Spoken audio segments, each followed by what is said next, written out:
वापस से आपको उम्मीदवारी घोषित हो गई।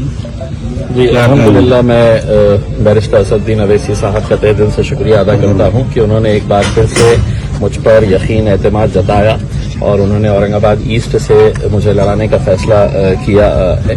मैं औरंगाबाद की आवाम के ऊपर मुझे पूरा यकीन है कि मजलिस इत्तेहादुल मुस्लिमीन के लिए जो मोहब्बतें हमने पिछले 10 सालों से यहाँ की आवाम ने हम पर निछावर की है, जो यकीन और भरोसा हम पर जताया है, इंशाअल्लाह इस बार भी वो यकीन और भरोसा यहाँ की आवाम जताएगी। मजलिस में समझता हूँ कि अगर हैदराबाद के बाद सबसे मजबूत कहीं पर हुई है तो वो औरंगाबाद है और औरंगाबाद की आवाम ने हमेशा मजलिस का साथ दिया है। बहुत सारे नौजवान है, बुजुर्ग है, हमारी माएँ है, इन लोगों ने हमेशा अपनी दुआओं से हमें नवाजा है और इंशाअल्लाह यकीनन इस बार भी हमें कामयाबी मिलेगी और मजलिस का परचम यहाँ पर लहराएगा। बीजेपी से भी उम्मीदवारी अतुल सावे की है करीबी, इस पर आपको कुछ नहीं कहेंगे साहब, राजनीतिक पार्टियां है, हर एक को लड़ने का इख्तियार है, जो जहां चाहे वहां पे जाके लड़ सकता है। मजलिस इत्तेहादुल मुस्लिमीन भी एक पॉलिटिकल पार्टी है, हम भी लड़ते हैं, उसमें सामने और कौन आ रहा है। हमको हर मुकाबला हम संजीदगी से लेते हैं, इस मुकाबले को भी हम पूरी आवाम पूरे इत्तेहाद के साथ इंशाअल्लाह मजबूती के साथ लड़ेंगे।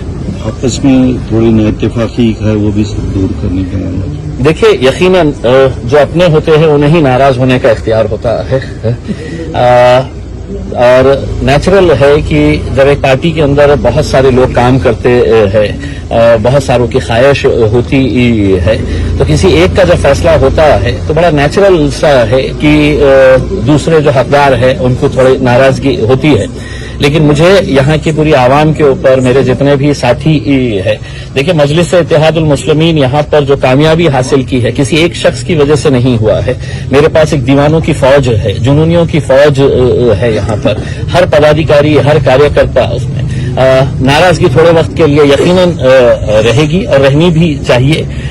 जैसे हमारे पास जब नासिर सिद्दीकी का नाम आया तो समीर साजिद भी एक बहुत ही मजबूत दावेदार था और मैं आपको यकीन के साथ कहता हूं कि 10 सालों के अंदर अगर इम्तियाज जलील यहां से एमएलए का इलेक्शन लड़ा, एमपी का इलेक्शन लड़कर जीता और दूसरा इलेक्शन भी जो अभी मैं 2024 के अंदर हारा, मैंने एक मरतबा एक स्टेटमेंट दिया था कि एक सगा भाई भी इतनी मेहनत नहीं कर सकता है जितना समीर ने मेरे लिए की थी।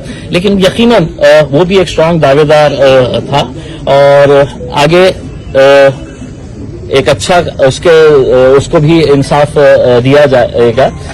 लेकिन मैं सिर्फ इस मौके के ऊपर यही कहना चाहूंगा कि हमारी पार्टी अपनी क़यादत उसी वक्त खड़े हो सकती है जब आप हर फैसले के ऊपर लब्बैक कहे करके इसमें।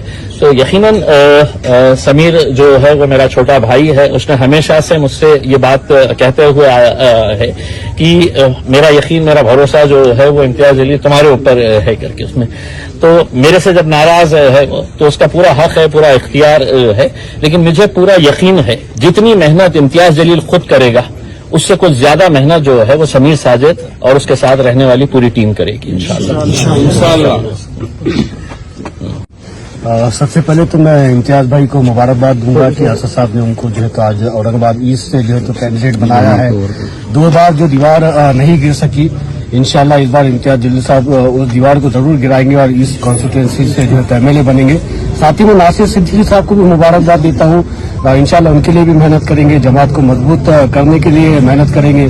और जिस तरीके से इम्तियाज भाई ने कहा कि समीर का भरोसा इम्तियाज भाई पे है, तो अल्हम्दुलिल्लाह समीर का भरोसा पहले अल्लाह के ऊपर है और अल्लाह के बाद मेरे क़ायद के ऊपर है। और जो हुक्म मेरे क़ायद की तरफ से आया है तो अल्हम्दुलिल्लाह लब्बैक कहता हूँ और पूरी ईमानदारी से मेहनत करेंगे और दोनों सीट्स को इंशाअल्लाह जिताने की पूरी कोशिश करेंगे। नारे तकबीर।